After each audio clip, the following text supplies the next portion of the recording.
In today's show, we discuss Greta Thunberg. Love her or loathe her. And now, the TNT Talk Show, daring to go where other podcasts fear to tread.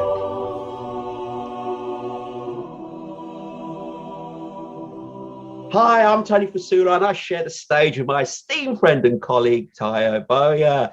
Tayo, hello, my friend, once again. I hope you are keeping safe and well. Hello, Tony. Very nice to be speaking to you without being coerced into anything now. That'll come later, my friend. Oh, really? Okay. I thought we were going to be friends today.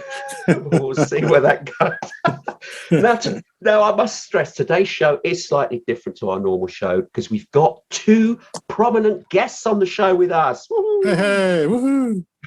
We have Sharon E. O'Connor and Stuart Moore. I'll give you a bit of background before I introduce them and get them to say hi to you all. Sharon has witnessed terrible pollution firsthand during her early 20s, and this has moved her to be an advocate for the environment for all her adult life. Welcome to the show, Sharon. Say hi to our audience. Hello, everyone. Glad to be here. We welcome Hello, you. Sharon. Here. Hi.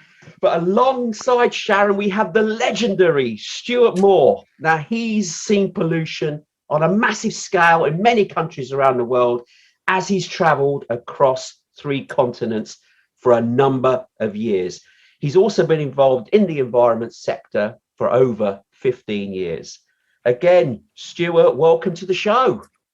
Well, thanks very much for the invitation. Really appreciate it. Wonderful. Hi, Stuart. Yes. Looking forward to hi, Tayo. Looking forward to getting stuck into things.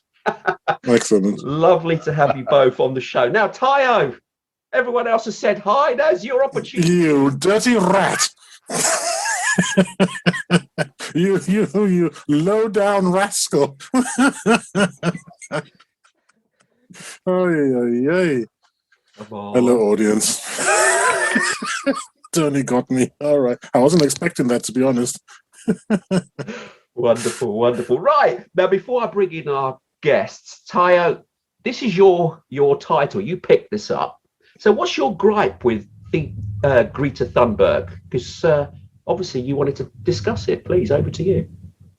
My gripe is not actually with Greta Thunberg, and that's how you pronounce her name. Mm. It is with the people who listen to her. Look, I'm going to say things which are going to be harsh because that's just how I am. And, you take it or you leave it. It's the way it is. For me, you don't listen to 17-year-old and on a personal level, nitwits. Now, whether she's a nitwit or not is sort of irrelevant. I just classify all 17-year-olds as nitwits based on my memory of being 17 and being with other people who were 17 and looking back at some of the ideas that I had in those days. I realized that I was a complete nitwit, as was everyone else. And all 17, I've had a 17-year-old growing up. She's mature and wonderful and lovely and all that now. But just a few short years ago, she was a nitwit too. Why are we listening? Well, why are other people listening to a 17-year-old who's obviously tele-guided? She doesn't know anything. How is she paying for her hotel rooms, and how is she paying to jet around all over the world and to show up? She's not jetting around, is she? Well, whatever. How is she getting from point A to point B? Somebody somewhere is paying. That's not work she's doing. That's not from her income. She's just tele-guided. It's just other people manipulating or using her, if you like, is probably a better expression. And it's just really offensive. You need to listen to kids. Look, I've got this African heritage that I can't get away from. And in Africa, we don't listen to kids. There's no point. They don't know anything. They have to grow and get experience and maturity. And then, as part and parcel of society, they can say something. But you can't say anything when you're 17 because you don't know anything. And it's offensive to me. And that's why we have this topic. Okay. Sharon, Stuart, do you have anything to add? I must say, Teo, I think this will probably offend quite a lot of people, the way you're speaking, which is probably what you're trying to achieve. Oh, no, I'm not trying to offend anyone. Believe me, I'm not. Trust me. I mean, I don't know whether you can trust me or not because you don't know me. But Okay. honestly, I'm not trying to offend anybody. I just have strong opinions. And then I don't care who's offended because I'm entitled to my opinion. That's you it. are entitled. I think it's incredible that a young child, as you call her, can sit outside, government buildings, make a protest on her own. The next day, she's joined by a stranger, and then the story begins. It gradually grows to having 14 million people listening to her. Now, I think that's pretty awesome. She doesn't do anything like, wear lots of makeup, play up to the cameras. She doesn't do any of this social media antics. So she's not out for beauty or anything else. She's out to tell a story. And she's not making information up. She's simply quoting facts from scientists and saying, well, as a child, as an innocent child, let's put this complicated information into everyday words that everyone can understand. So I don't know why there is an issue personally. I think it's somebody telling the truth in very simple language that we can all understand. And it's actually inspiring a movement. And it is a movement because she's got 14 million people striking on her behalf, which, is phenomenal by any standards. So that's my opinion. Sure. I don't know if you want me to respond. I'm quite happy to, or should I give Stuart a chance to say something? Yeah, let's give Stuart a chance. I'm quite interested. I want to hear Stuart's view. Okay, well, to a certain extent, I've got to be honest with you, the points that Teo brought out, I think, are very valid. The facts that Sharon brought out are also facts. I mean, her speech and her words and that kind of stuff that she addressed the United Nations Climate Action Summit in New York some time ago were actually factually checked by 5 scientists to make sure it was accurate. I think the whole problem is I agree with Teo that everybody has a right to say something, and I would fight to the death to defend that right. The problem is are we as a race gullible enough, and I'm talking about everybody, gullible enough to think to ourselves, this young lady started a demo outside of Parliament as a one-man band. Okay, at least she got off her bum and did something, and I admire that. However, I think the dummies out there are not necessarily her. She's riding on the crest of the wave, or she will do when she comes back from school. Because she's now 18, not 17, she was born in 2003, she's gone back to school for a year. Mainly driven by Putin's comment when he listened to her at a summit after the New York one, where he said, writing words and spelling words out is very, very easy. The problem is they don't understand what's behind it. She's looking for immediate change, and that is no way can that happen. It's not. People can't change immediately. Industries can't change immediately. And I also know this kick about that she scored big points because she went by boat across to a sailing boat, across to the summit instead of going by plane. Ask yourself how she got back. Also ask yourself what manufacturing process did the boat have? No one can be absolutely free of climate change. And I think the problem is I think our politicians, our experienced people, which Teo referred to, like the leaders of the world, mature men and women who understand things, have spent years in things, are listening to words written for a speech delivered by a schoolgirl. And I agree with him, quite frankly, it's not a case of not taking notice of children. I disagree with Teo there. I think we should take notice of them. But global change on the footing that this young lady is trying to start is admirable. But I don't think she fully understands what she's asking. And therefore, her words and the way she speaks to people, particularly respected leaders, she should be seriously coached on. There's such a thing as diplomacy. Can I just jump in there, Stuart? Yeah, absolutely. Yeah. You've made a valid point where things cannot change quickly. That's interesting because we've just gone through a year and a half of the biggest change that we've had to deal with, because using Greta Thunberg's words, the house is on fire. So we've had to react to the situation, which is, we all know, COVID. And governments have had to change and spend, pardon my language, a dog poo's amount of money in order to try and mitigate the problem of the house being on fire. So the will is there if they need to do it. But what the problem is here is Greta is not part of the bubble of diplomacy. She says things as she sees it from her point of view, and it's refreshing. And we even mentioned when Donald Trump, of all people, first got into power, oh, isn't it refreshing? He's not part of the establishment. He's not using the airs and graces of the other politicians. He's saying things as it is. She is a young child and saying it as it is, and people are listening. That doesn't matter that she's a child and who's driving her. The fact is, she's created a movement, and that movement is instilling change. Now, yes, the world governments don't like to do anything. Of course they don't. They like to kick a can down the road when they can.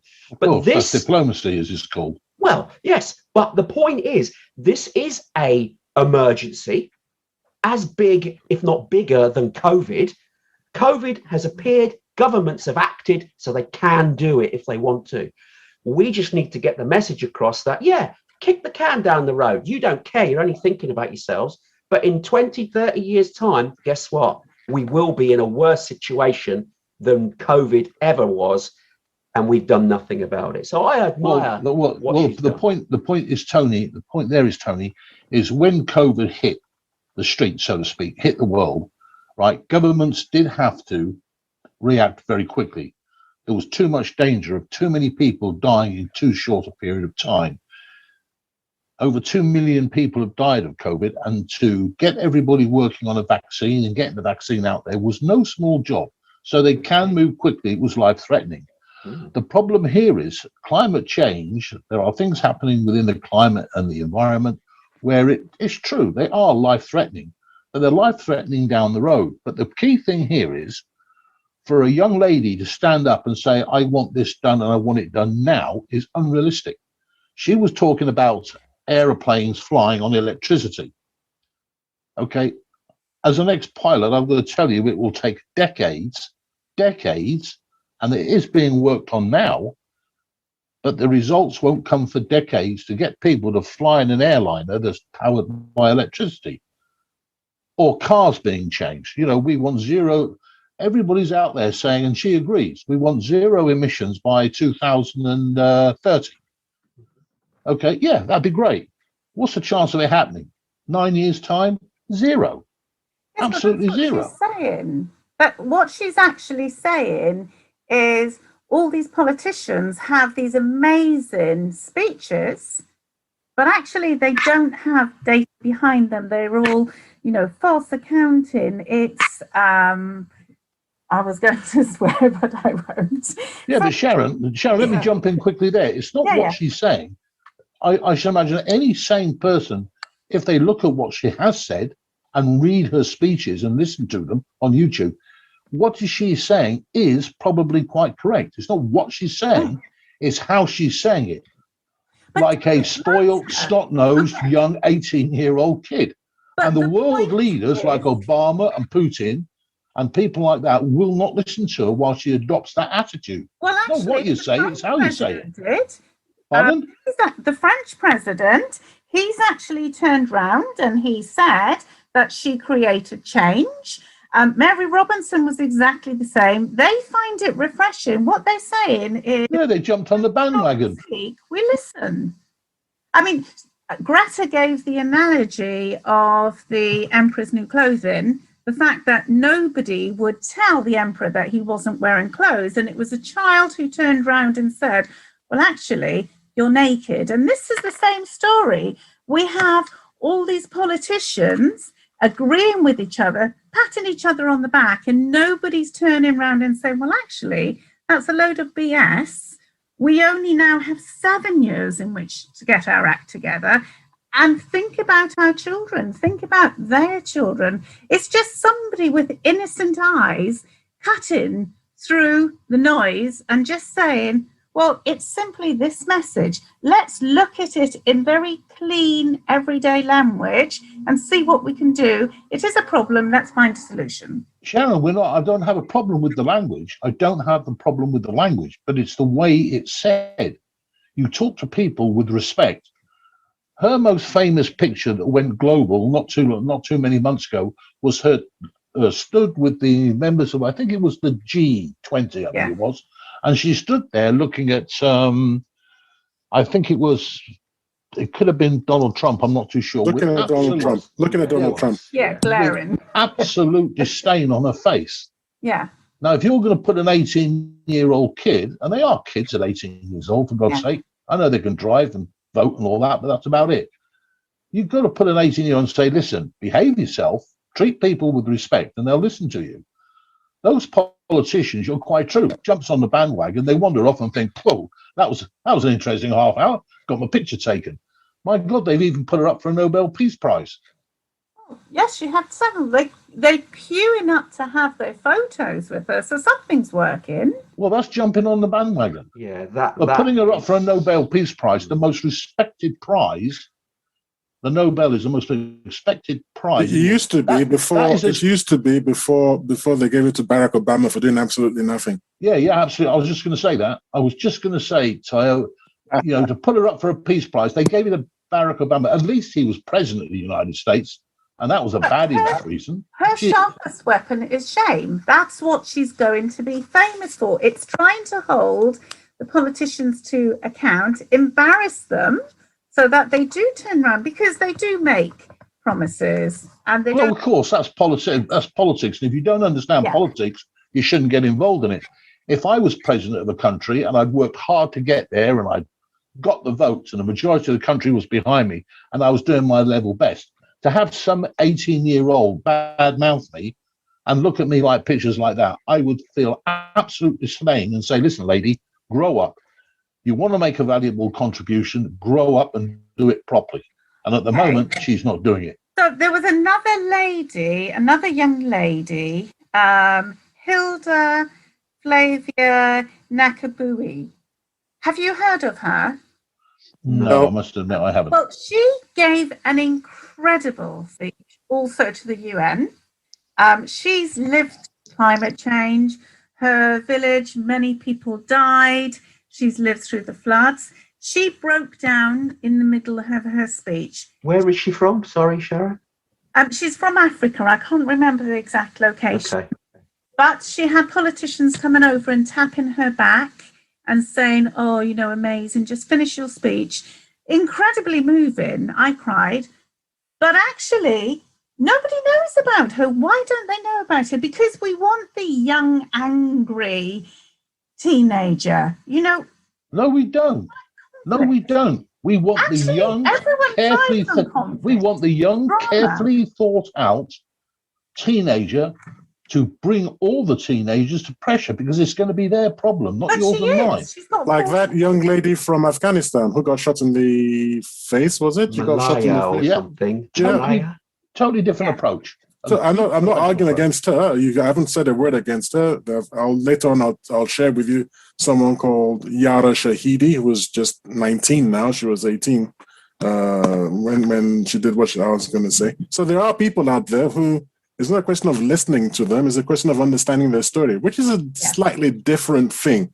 When you listen to a child, that's one thing, which I'm saying you shouldn't, because you're an adult and that's a child. That's a terrible attitude, Tayo. What I'm saying is, that I've listened to adults. Since I haven't finished saying, you don't know what I'm saying, so you dropped me halfway. I'm sorry, but that means you don't know what I'm saying yet. And you listen to a child, which I'm saying you shouldn't do. When you understand the child's story, then that's something you can pay attention to. So when the Malia, I've forgotten what you call it. I think her name. When the Afghan got shot in the face, and the reason she got shot in the face, you can understand the story and you can react to it. If this woman or lady or teenager or whatever in Africa, and she got flooded out of her home and everything, you can understand her story and she's Yeah. telling you her story, and that's what you listen to. You listen to the story, but you don't take advice from children. You don't listen to what they have to say because they don't know anything. I'm so furious that the whole idea. Sharon said, she's got 14 million fans. And she got 14 million idiots from my point of view. I don't care. No, I don't care. I'm sorry. If you listen to a child, by definition, you're an idiot because you are older and wiser and you know more. You can understand their story and you can take notice of their story, but you don't go around saying, I'm going to listen to you. What do you mean I'm going to listen to you? I've got 60-something years on this planet. I'm not going to listen to you. What the hell do you know? You don't know anything compared to me. So you're saying, I'm sorry, I've got to jump in. And then Sharon said, she was telling us the facts. What facts? The whole thing is still up in the air. There are people who strongly disagree, respected scientists who disagree. They're trying to get out. This is still a scientific argument, still a scientific discussion. And we know that when you project into the future, you have an error of margin. And the further you project into the future, the further the bigger the error of margin becomes, until it becomes, as Jordan Peterson said the other day, it becomes really suspect and unreasonable and worthless, basically. So what facts? You can't go around and say it's an argument. It's like, you can't say that. You can't say she's got facts. No, she's got an opinion. And the opinion of an 18-year-old, to me, is meaningless. I'll let Tony say something. I'm going to jump in here. Yeah, what you said makes interesting argument that we shouldn't listen to young people because they know nothing. We should only listen to adults. So the people that we should listen to that are really good adults, like Donald Trump, great adult. So age has nothing to do with wisdom. Tony, there's no way, right? In any way, that argument's going to fly with me, mate. With Donald Trump. Okay. That's a crash and burn to start with, my friend. What, that he's an adult that we should listen to? No, he's not an adult we should listen to. Exactly. That's what I'm trying to say. That age has nothing to do with wisdom. I agree. Now, this child... It does. Hang on, of course it does. You can't get away with a statement like that, Tony. Wisdom comes from experience. Let me ask you, Stuart, do you know people when your age at range, personally, who are dumb? Oh, yeah. There you go then. So what's age done for them? Nothing. We can't use age as a measure of wisdom. We can't. So just of course you can. Of course you can. Because not everybody is the same, my friend. I agree. I mean, indeed. I might this 18-year-old I might really have no O levels, no A levels, no degrees, nothing. But putting on a planet for 60 odd years, you learn things. Oh, I'm not disputing. You learn about people, which doesn't make me dumb. What I'm saying is that sweeping statement from Tayo, you're right. On the general consensus, if you've lived longer, of course you've got wisdom and you should learn from that wisdom. But unfortunately, you can't just say, oh, because she's young, you don't listen to her. No, you listen to people individually. Now, if you then, her points don't make sense, then you can say, she's just a dumb child. But in this case, her points are not discounted because they do make sense. She's actually, and what Tayo has said about a lot of scientists out there are claiming that what she's saying is not true. Well, actually, the majority of them, over in the 90%, are claiming it's true. Yeah, so the majority of scientists believe in evolution, so I'm not impressed, okay? Scientists themselves in this day and age are a bunch of idiots too. So I need to know who these scientists are. Don't impress me with numbers. That's not how science is supposed to work. Science is supposed to work by facts and observation, not by consensus. You guys today, you think that science is by consensus. It has never been by consensus, okay? Newton's formula, what is it? The F is equal to G. Anyway, I don't need to go into all that. But his formula for gravity... No, that's Einstein. His formula for gravity. It's how we discovered the ellipses of the planetary motions. That's how the human race figured it out. That's how you do science. Okay, it's facts and observation. It isn't consensus. Who cares if it's 90% or 1%? It's who's right. So don't tell me 90%. I don't give a damn. Okay, so 95% of world scientists believe that COVID is a problem and they work towards a solution, and the 5% who still discount it, thinking that it's fallacy. So So based on your argument, we shouldn't listen to the majority of scientists. We should take the view of the minority only. Is that what I actually said, or did I say we should listen to facts and evidence? No, did I say listen to facts and evidence? I've been in hospital twice in ICU for COVID. So what do you think I'm going to believe in? Facts and evidence, or 95% or 5%?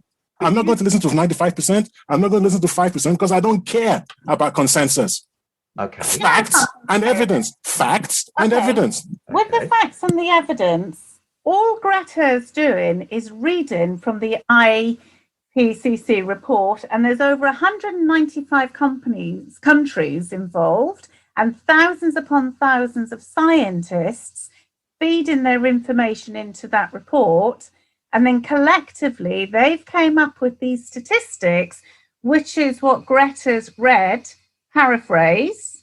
So I'm not sure where she's sort of making things up and why there wouldn't be any credibility to the figures that she's talking about. Because all she keeps saying is, my aim is that people listen to the science. I'm absolutely not claiming that she's making up any figures. What I'm claiming is that at 17 or 18, how old she is, I don't care what she's saying. That's number one. Number two, what fact checking has she actually done? What primary research has she done? How has she tried to debunk? Well, Teo, I think her speeches are probably written by some very top people. I agree with you. Yeah. So what you're saying, Teo, is due to her age, there is probably quite a sizable credibility problem. Thank you. Yeah, starting off as a one person, yes, and then getting and let me tell you something else. The point that you made, Sharon, getting 14 million people to follow you when you choose a very voguey subject and do something totally out of the difference, and you meet a few presidents plus the Pope, and then put up for a Nobel Prize is not a difficult thing to achieve. Well, the thing is, she was going out for mass audiences in the beginning. She was actually she was. She got picked up. She got picked up by the TV stations in Sweden. Yeah, but it was for her age group to inspire her peers to start thinking about what they could do, and it's actually just accelerated. Correct. So but Sharon, let's be logical about it. If one of your children, you got children? I have. Yeah, how old? May I ask? 14 and 16. Okay, so if your 16-year-old son or daughter decided to go and chain themselves down to the front of Buckingham Palace today, okay, and protest about, let's say, I don't know, protest about something to do with the environment, and call for a general strike of all children, which is what she did. She called for a strike, and it was listened to and transferred on social media and picked up by the news. I bet you 100,000 kids will roll up tomorrow. I know it's bank holiday, but will roll up tomorrow to join her. Yeah, but because they're like sheep. Yeah, her mother was mortified, but they realised her deep-rooted sort of want of trying to change her lifestyle and influence other people around her was something that she needed to do for her. I don't think she's ever looked at this that she would change the world. She just wanted to make it a better place for her and make people aware. I mean, to be honest, I've been in environment for many years. As I said, in my early 20s, I've seen pollution firsthand. I went into a career, but one thing I never did was talk, because I was always very, very nervous of public speaking. And believe it or not, Teo, she was the one who inspired me, because I thought, oh my God, if this young girl can go out and start talking about what really matters, I should. And so I joined Toastmasters, which is where I met Tony. And I realized that once you have a passion, you have no choice but to talk about it. You have to leave a little bit of a legacy of what's important. And it doesn't matter whether it's 5 people or 5 million people. The point is, she is doing her little bit because it helps her. And other people are engaging and getting on the back of it. And that's amazing. What also, if you don't mind me jumping in, what also, we mentioned already 2 other people that spoke to the UN but didn't leave an impression in terms of we haven't heard of them. Where does it's a separate argument, but where does it come from where one person somehow gets the snowball effect? Why is it? something about her that was slightly different to the rest that stood her out, and then the momentum grew. We're not saying she's the best out there, but she seems to have captured the imagination of a generation who have now jumped on the green bandwagon and understand what's going on. Tony, every now and again you get one of those, don't you? Yeah, exactly. It's either in a pop world or it's in something like this. Exactly. And they do come along. The key thing is never what she, for me, is never what she says. I trust what she says, basically because what she says is what a team of scientists have put together and is recognized as fact. But I think it's the way she handles herself. Somebody should have got hold of her, as I said before, and said, listen, if you're going to start putting politicians under pressure, these are serious people. These icy stares don't cut it.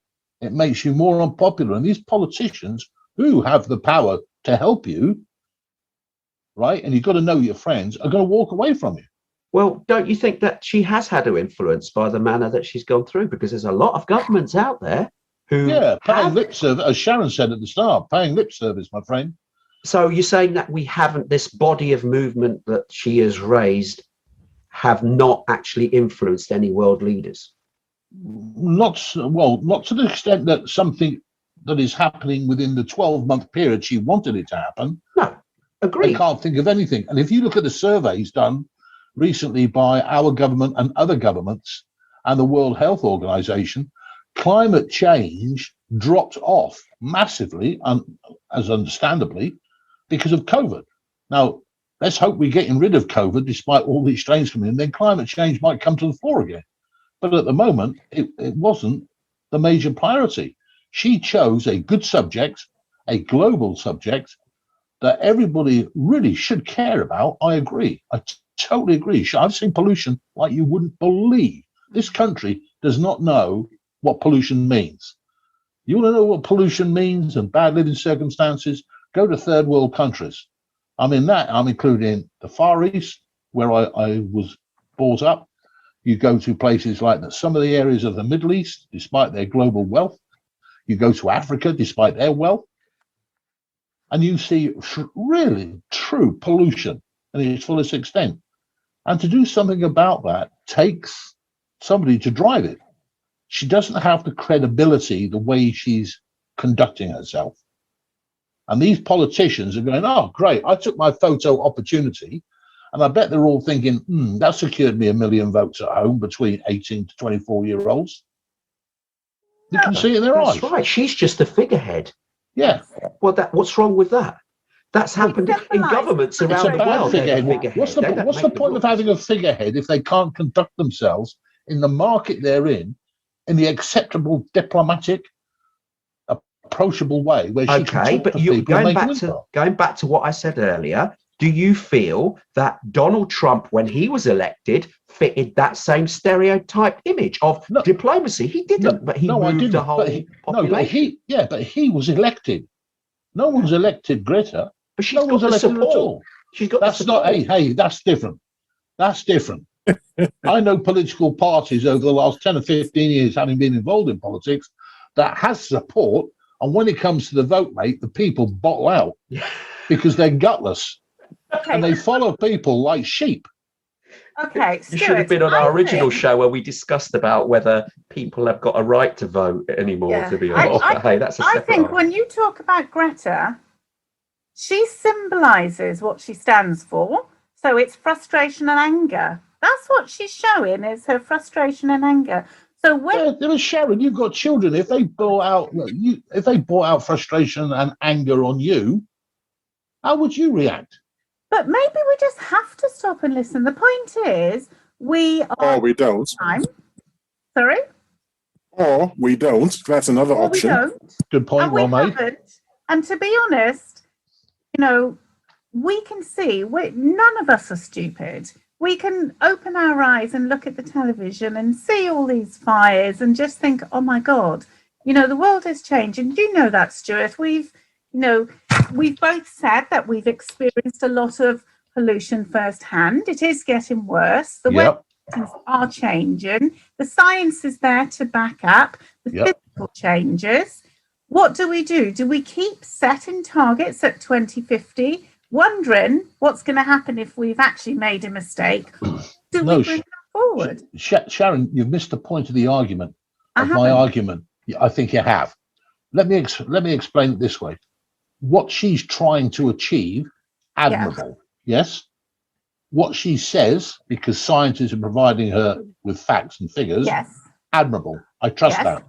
The way she's doing it. I know, and that's what Tony said, and I completely agree. We need a different figurehead, a different symbol. Maybe it's wrong the way people pander to the politicians, and maybe by a young stroppy girl turning round and embarrassing them, shaming them, we're going to have a change. Maybe that's what we need, is that refreshing change of a new way of doing things. Well, all the politicians I've known in all sorts of different places and well-placed people, you try and embarrass them or shame them into something, and they actually tend to dig their heels in. Like all human beings, not just politicians. Most parents do. If their kids are getting uppity with them, and believe me, I'm not a parent, but I've seen it with loads of my friends. The kids approach their mums and dads the right way, they get things. Yeah, but when they dig their heels in and get really stroppy, they get nothing. Yeah, but it's slightly different here. When a political figure is been shown not to pull their weight, they're representing their public, and if the public then listen to Greta because they're hearing that, hold on, your politician, because she's singling them out, saying, "Oi, you haven't done enough." They have to pander to their voters, and then the voters will put pressure on them, going, No. What cloud cuckoo land are you living on, Tony? What cloud cuckoo land are you living? That's a total fallacy, Tony. What happens here? The politician wants the 18 to 25-year-old vote. Right. Greta's got them. Yeah. All on her side. So he agrees. On a camera, he agrees. He's playing a role because he wants those votes. Right? Make no mistake about it. It's for votes. When he's away and he's done the nice little picture with her and patted her on the head and all the rest of it, which is a little bit condescending, but that's what happened. They patted her on the head. If they had patted me on the head, I would have chinned them. That shows that the people in politics, are not actually interested with doing what's right. They're interested in just being in power. Welcome to the real world, Tony. I know. I'm not some coffee or something. I'm not disputing that, but what I think is refreshing that Greta is not a politician, that she can single out these leaders of not doing enough on a crisis which is actually on our doorstep or about to be, and we're not doing enough to address it. Tony, your problem is when those politicians have patted her on the back, said what a wonderful she is, and are pretty sure that the camera opportunity and the press opportunity have picked up 2.5 million votes between 18 and 25 or 30, they'll then get back into their car and turn around to their aide and says, flipping kid, I'm cleaning this up. That flipping kid embarrasses me by telling me I got to do this and telling me I'm not having that. I'm president of France. They might do that in quiet. What they're actually saying, so in Time magazine, there was a quote, political leaders respond to pressure. Pressure is created by movements. Correct. Movements are built by thousands of people changing their minds, and sometimes the best way to change a mind is to see the world through the eyes of a child. Now, that was a French politician, and he was publicly saying that in Time magazine. And I said earlier, Mary Robinson said something similar. These are politicians endorsing Greta. They may say something completely different behind closed doors, but it doesn't matter, because even if they get the voters, that's what we want. We want change. Look, you said politicians care. Okay, first of all, a couple of things have happened since. A couple of things, people have said things. Tony asked why that she made a difference, whereas Malina, whatever her name was, Malina from Afghanistan, and the woman that Sharon was talking about from Africa, why didn't they make as big a splash? Yeah, if you don't mind my saying so, I think the answer is patently obvious. One of them is Caucasian and the other two aren't. And you can take it like that. I mean, if I had to predict it before I heard the story, I'd be able to tell you that's the person I think is going to be on the front of Vogue and whatever else on Time magazine. No, I can't agree with that, That's my opinion. It's obviously just an opinion. That's my opinion. Yeah. The second thing is about politicians listening. Tony knows who my main man is. Who's my main man as a politician, Tony? Quickly. Vladimir Who's the guy Putin. I like? Vladimir, what a guy. Oh, all right? yeah. Vladimir Putin told her where to get off, man, straight away. You think President Xi Jinping cares what's her name again? Greta Thunberg things? Yeah. And these, by the way, China is probably, isn't it like the largest polluter? Is it America? And they don't give a hoot about, the serious people in serious system. Exactly. Serious people with serious politics, man. And they're in 2050, they will be, not even 2050, in 2028, 29, they'll be bigger than America. And so you listen to this child, that's another thing she can't think about or know about at her age. The future, she hasn't been around long enough to see the big picture, to get the big picture. She hasn't listened to enough the radio broadcast and TV news. So lacks credibility. You're saying that she lacks credibility. Knowledge. She lacks the knowledge. You don't listen to 17-year-olds. You just don't. If she's got a big following, 18, she's got a big following. So have a lot of people on TikTok. They're 18-year-olds, not TikTok, I beg your pardon, which is the one where they're doing sex shows and things. At the age of 18, 19, they're earning something like 100,000 a month from people paying them money. Yeah. That doesn't make that a businesswoman. That's not a businesswoman. That's not somebody who's building an empire. You have to understand what you're looking at. I said you have to understand her story. And you have to understand. Also, if we talk about her story, what you have to look at is maybe the values as a child that she was brought up with and the type of environment she grew up in. So she became, as we all know, quite depressed about climate change. But her mother's won loads and loads of awards for being an environmentalist. I mean, I'm always nagging my children, so they've always grown up with it as well. So through me, they've been educated, and Greta would have been educated through her mother as well, from probably a very, very young age. So Indoctrinated or educated? Pardon? Indoctrinated or educated? Both. Well, I don't think so. I think it's indoctrination, because did you ever expose, for instance, your children to opposing points of view?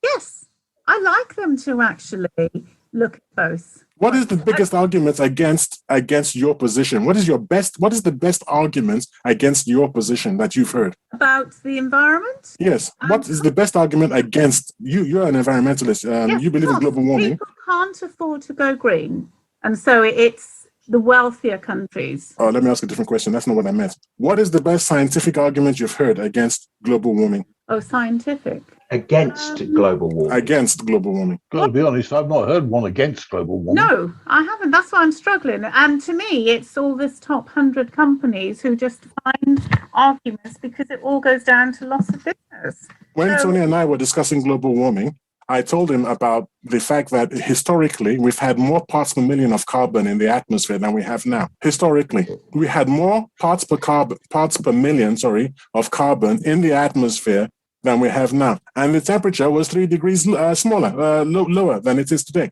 Now I've forgotten where I got. Can I jump in and give you what my reason was?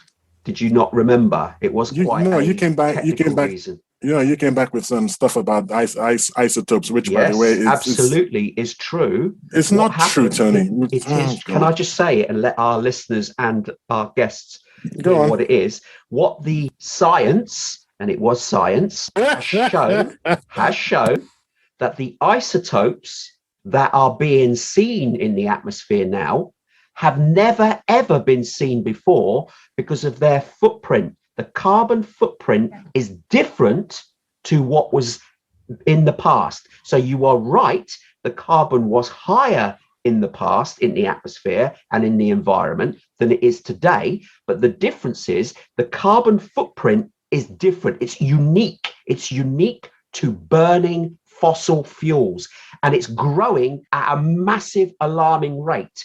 So every time they do checks in the environment to find out what this carbon footprint is, it's overtaken. I gave the analogy for those people that didn't listen to that show is you go in your house and you touch your walls. And what happens is you check the walls for your fingerprints, and your fingerprints are all over the walls because over the years, you are the one that's touched that wall. And then all of a sudden, in the last 100 years, which matches with the Industrial Revolution, all of a sudden you notice a different handprint. And you think, that's strange. That's not my handprint. And they think, well, there's only one. I'll discount it. It must have been someone that came in the house. And then over the subsequent years, that handprint is all over the wall. It's overtaken your original handprint, which has been there in my discussion thousands of years. And that new handprint is now the dominant handprint. Where's it come from? It's only come about because it's got a different a different handprint, which matches this isotope, which is totally different. And it only appears when fossil fuels are burned. And that's where the science comes from. That's where the science can prove that the carbon that is in the atmosphere is different to what we've had in the past, and it will overwhelm the environment. Hence why we have to do something about it now. And people like Greta, who've come along and raised that awareness, has now put pressure on the politicians who don't want to do anything. They're career politicians. They're only there for a set period of time. So they want to do what they want, kick the can down the road. Because she's not into politics, she has now raised the movement and awareness that people now have to get off their high horse. Yes, they have to make difficult decisions, that we have to do something about it. Otherwise, our planet is going to be in a mess in just a few years' time. Your science had nothing to do, and I said this before, I don't know how you forgot. You're just making a different argument. Obviously, I failed to communicate, and I guess it may be on me. I failed to communicate. It doesn't matter what kind of carbon is in the air. What matters is how much of it is in the air. That's the greenhouse effect. Whether it is isotope 12 or isotope 14, who gives a rat's ass? It's the amount of the blooming thing in the air. What your scientist or your source is trying to say is that we can show that the carbon in the air now is from burning fossil fuels. Yeah, well, so what? We're still saying that back in the past, it was 3 parts. I've forgotten how much it was, how many parts per million, but it was more than we have now. So it doesn't really, the source of the thing doesn't matter. It's how bad is it? That's the question. The carbon that's in the air, what net effect is it having? Now, yeah, sure, the ice caps are melting. Russia's not able to exploit, I forgot the name of the blooming place. What's it called? Somebody's name. Some out in the Arctic zone, North Arctic, North zone. They're able to start thinking about military bases and pumping gas and oil and so forth and so on and so forth. So the temperature is rising. But this is what is in contention. How catastrophic is that for the human race? This is what is in contention. This is, like you said, you want 95% say this. And I've told you already, I don't care what the consensus opinion is. What are the facts and the evidence? What cities have been wiped out because of incoming oceans and things like that? Those islands in the Indian Ocean, have they been submerged? What's going on there? This is like saying, I want to know what's going on in the distance. Oh, do you know what? It's not. You don't see a tornado. You don't see a tornado. You see mathematical modeling of a tornado that nobody has seen. It's completely different. You see mathematical modeling. You haven't seen a tornado. And I'm saying, well, what are the facts and the evidence? That's all I'm asking for. Where's the evidence? But people are like, no, we're going to be dead in 7 years. We're going to be dead in 12 years. You know what? That really sounds kind of suspect. Did you have a look at the programme Ade on the front line? Now, you made a comment that Greta was white. He's not white. He's got a Ade following. Yes. Ade. ADE. Oh, sorry. Yeah, okay. Ade on the front line. This is a BBC chat. Front line. That's the brand new BBC programme. I don't watch the BBC. On climate change, where he travels. I know he's travelling, but he travels around the world, showing he's disabled, isn't he? The islands that have been lost. Yeah. What about the programme that Greta has recorded, A Year in the Life of Greta, where she travels around Canada and various places you can see firsthand? I know we talk about science, but sometimes when you physically see it, as Stuart said, he's seen a lot of pollution firsthand. We really are clueless until we experience it. But these celebrities are opening our eyes up. You know, they're traveling around the emotion, the people who've lost their lives in, you know, Australia with the forest fires. They are saying it is absolutely climate change. You know, Yes. in 2020. I'm not too sure about that, Sharon. I mean, weren't those fires in Australia due to lack of rain and the fact the sun was very hot? Yes, lack of rain. The sun's always Sun very was hot. very hot. The sun was very hot? You know, sun is not exactly the other thing cold, is that it? struck me. No, the other thing that struck me very ironically was that when Greta decided to do this challenge and get all the kids out of school on strike, that was her objective. Right, a school in Sweden is only mandatory between the ages of 7 and 15. She did it when she was 16, so make sure she wasn't breaking the law. But she did encourage an awful lot of school children to break the law at an awful lot of early ages. It was 15 actually, Arthur. 15. Sorry? 15, sorry. Yeah. But they had loads of school kids there that had skipped school for the day, so she encouraged them all to break the law.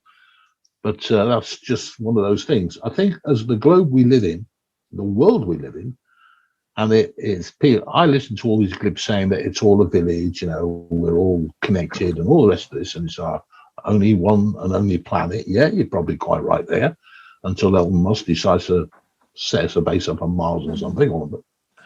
But the thing for me is that we are changing. There's getting on towards 8 billion people on this planet now. 8 billion. We have huge hunger. We have huge waste. We have huge demand. Things are getting bigger and bigger. Yeah. And while people want goods, you know, I know a guy who's got 5 laptops. I know other families that have got 6 or 7 cars, one for each of the mums and dads. And dad's got a special car he drives at the weekend because he's a car nut. And we've got people that want to go to Spain on holiday. And the kids go with them. So, you know, you've got to allow for all this. This is why things can't be changed. You stop flights, for example, or reduce flights. And here's one for you. I used to do a lot of the transatlantic and international flying, far, far too much, but it was the way I earned my living. Okay, and I remember being on 747 jets that were less than half full. Airlines could do something like saying this aircraft at 8 o'clock in the morning, which was planned to go to New York, is half full. So what we're going to do is we're going to delay it an hour and put everybody on the 9:15 flight on this flight, and it's going to go. With electronics, you can notify people at the airport and say, right, you're not getting on that flight, you're getting on that. Fill an airplane. Trains run up and down, and outside of rush hour, they're virtually empty. I go from Milton Keynes into London in the rush hour. I pay for a seat. You can't get a seat.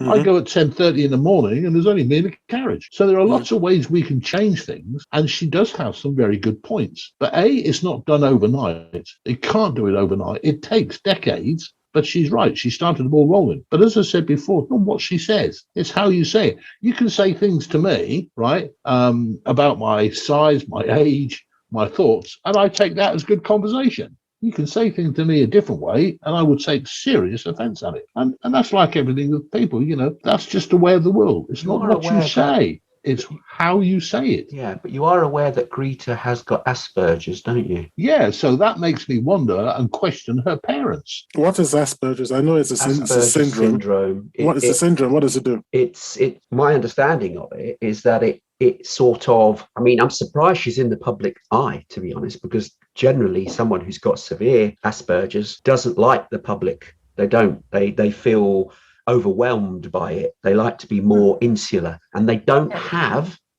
necessarily have the interpersonal skills that are needed. Well, it's a neurodevelopmental disorder, isn't it? It's, you know, there are social interactions and non-verbal communications, and it's restrictive, and they got different behaviours and patterns, I think. I'm not an expert in it. Yeah, I see. Which makes me wonder just how well, and when I first read that, which was a while ago, like everybody else, I looked her up when she started becoming famous. And I thought to myself, well, if this lady is suffering from this, then 2 things have happened here. She is not suffering from Asperger's because she's just too good, or they've got somebody and recognised it and they're rehearsing her very, very well.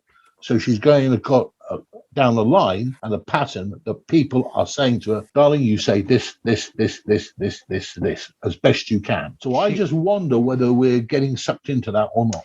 No, Asperger's people have an incredible sharpness of mind. Yes. Even though they haven't got the best interpersonal skills. So hang on a second. She hasn't said anything that illustrates to my knowledge. I like this guy. Yeah, she hasn't said anything that gives you an idea that she's got a sharp mind. It's no, what you mean by that is I'm saying in terms of they're very meticulous. They can remember detail. That's what I'm saying. Then why does she need 7 scientists to approve everything that she says to make sure she's right? But then what she can say, she can then verbalize it perfectly of what she's read. This is what I'm saying. So you could be right. I'm not disagreeing. Like a trained parrot, you mean? Yeah. Well, if you want to say that, you could use that disparaging term. But no, she's very good at relaying the information that she's been informed about. So at least 24 18-year-olds and 17-year-olds that I know, just locally. Yeah, I have conversations with 17 and 18-year-olds, and they really are very, very bright. and they can certainly string a sentence together without any help. We have to disagree on that.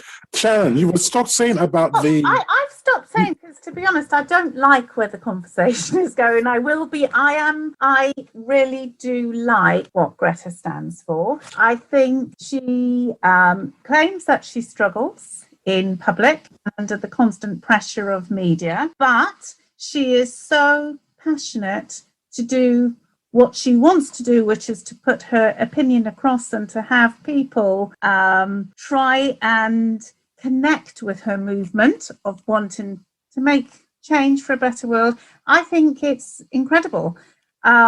It doesn't matter how much we try and say, she may not have all the scientific qualifications or credibility. At the end of the day, she is doing so much to try and create a better world for our children.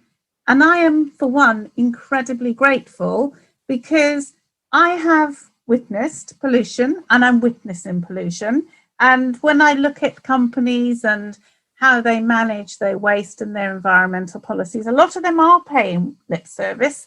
And to be perfectly honest, I think we need a lot more Gretas. Now, what Greta's done is she set up her own foundation, and she has got quite a lot of young, incredible people of all different skin colours challenging their politicians. There's 15 youths that have filed complaints against the UN because they're saying that they're not tackling the climate change. So I do think we need a few more Gretas. Let me ask you a question, Sharon. Let me ask you a simple question, right? If you was going to follow somebody, irrespective of their age, whose role in whatever they're doing, in this case, climate change, involves communications with large amounts of people, heads of state, royalty probably, the Pope, the Nobel Peace Prize people, and all the rest of that kind of thing, why would you choose an 18-year-old lady who has problems with social interaction? I don't think she wasn't chosen. I think the perception is she has problems. She just simply says everything. There's no frills. She just says the words that she needs to say. She's not, no airs and graces. She keeps, as you said earlier, she keeps it simple. Yeah, she keeps it simple. She's I wonder why they want 7 scientists checking her work now. Yeah, she's not beautifying her face. She is what you get. She's there for the work. It's not for her, not for her appearance, not for her personality. Words have impact, and that's all you get from her. And I think that's pretty nice, just to sell your story. Yeah. And not all the fluff around it. And I'd like to ask Sharon. I'd like to respond to Sharon's earlier points, which were good points about a day around the world or something she said, and someone else. And these places they visited, which were facing environmental catastrophe. We know that in the Mediterranean, there are signs of an earlier civilization which has been lost to flooding. And that's not Atlantis, surely. Of course not. I'm not a conspiracy. I don't believe in UFOs, pal. So, so you don't have to worry about Atlantis. That's a slight dig, guys. Tony, I'm not the Atlanticist here. Okay, there are lost civilizations. We found there's ruins in the Mediterranean. So something happened. The climate changed catastrophically. There are cities in the, is it Syrian or Iraqi desert, where obviously at one time there was water and everybody was thriving, and now it's dead. Same thing I believe in South America. This is the difference between climate change and global warming. Completely different things. Now, who's arguing against climate change? Nobody. No one. You just here in the UK, our seasons are changing. It's not what it used to be just maybe 10 years ago. We've got April showers anymore. We've got May showers now. Winter comes quite late and stays later and things like that. It's warmer in December. The climate change is climate change. The climate is changing. Yeah, no one's arguing. What I'm arguing against is, where is the evidence that this is global warming caused by human activity, that the temperature will only keep going in one direction and is directly because of what we are doing, and not as some kind of like cyclical events. That's all I'm saying. That's all. People on my side of the argument, all we're asking for are facts and evidence, nothing else. But you do concede, Teo, you must concede that as opposed to 10 years ago, with there being more flights, more driving of cars, more consumerism, more fires, sun getting hotter, the atmosphere thinning, you must concede that climate is a problem, and also the fact that the overall temperature, and I'm cheating here a little bit, the overall temperature of the planet, due to all the people and everything that all those nearly 8 billion people need, has risen over the last 50 years by 1.17%. And I'm only saying that, it's not because I'm clever, it's I'm reading it on Google. Well, I'm struggling because I'm not disagreeing, by the way. I'm not disagreeing. What I'm disagreeing is what is the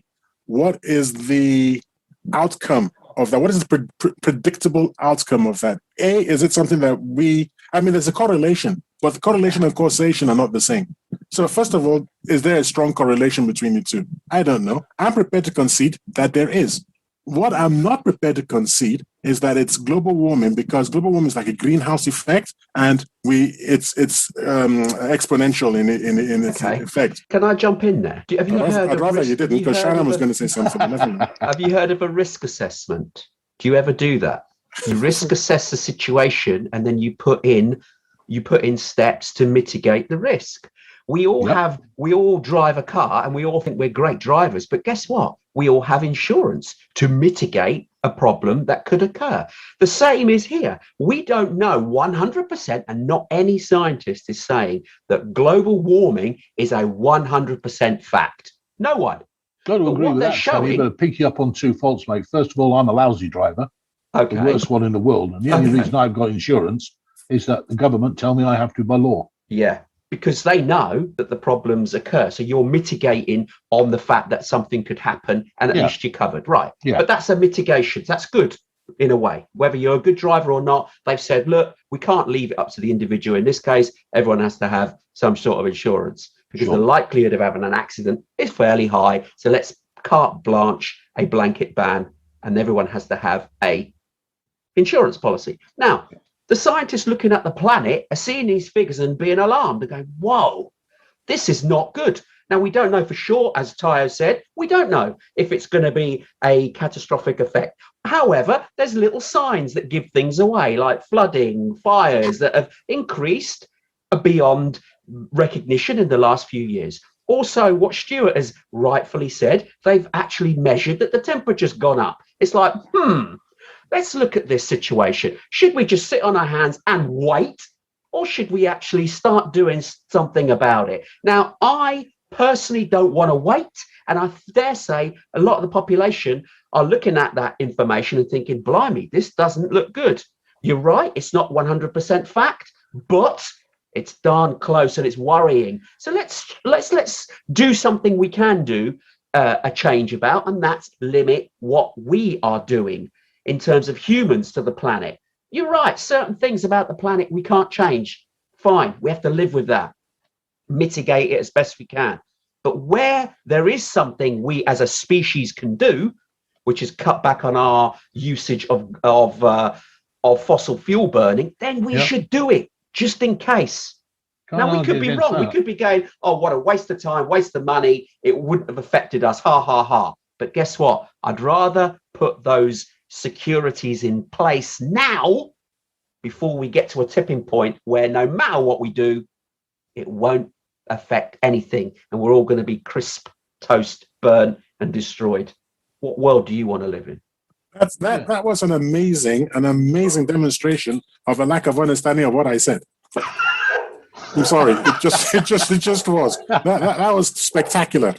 Because what I was saying, in effect, is that we've been here before. The planet has been here before. We've been through this cycle before. So there is, I mean, you're talking about risk mitigation. And we're saying, well, we haven't seen the risk yet, because exactly where we are is where we have been before. And we did actually lose some cities and towns and things. And maybe we lost some islands as well. We've been here before. But when people come along and say we're going to all be extinct in 12 years' time, this kind of hyperbole, it's not worrying. It's the opposite. It's annoying because it's unbelievable. And if we're wrong, we've had it. But I don't think you need to worry about that, because well, sometimes I think Sharon said it eloquently earlier. You need someone to, like Greta, to come forward and actually not like that's the whole point of this. That's the whole point of this show. Not like Greta. We need someone that we can listen to because we respect them. I don't mind a Jordan Peterson type of person. I don't mind Sharon or anyone who is older than 18. Okay, Al Gore, he tried to do it. Leonardo DiCaprio, he's put millions upon millions into it. He's a very good advocate. But the Al Gore one, Sharon, was the best presentation I've ever seen. Okay, but my point is... Yeah, Michael Moore did something which is quite good. All different ages to engage with all different generations. And she is the generation for youths. So, well, you know what? I think that when you put it like that maybe I'm not her audience. And if you put it like that, I don't really have a problem with you. And on that bombshell, we've come to the end of... Oh, we have come to the end of the show. I'd like to go on, please. If you can final point. Let me stop you. Go for it. Can I just say one tiny thing? Greta had a quote which I loved. You are never too small to make a difference. And she's such a tiny little thing, and she's made a massive difference. 14 million youths are following her. Thank you. Hear, hear. I agree. Right, we've now come to the end of the show. I'd like to thank both our guests, Sharon and Stuart, for coming onto the show. Thank you for being here. It was nice to be on. I thoroughly enjoyed it. Thank you for coming on the show, and we love having that discussion. I don't know whether Teo actually believes half of what he says, but it was great to actually have you on and have that ding dong. We would certainly invite you back again. Thank you for Absolutely. Excellent. Thank you so much. Thank you. Okay, take care.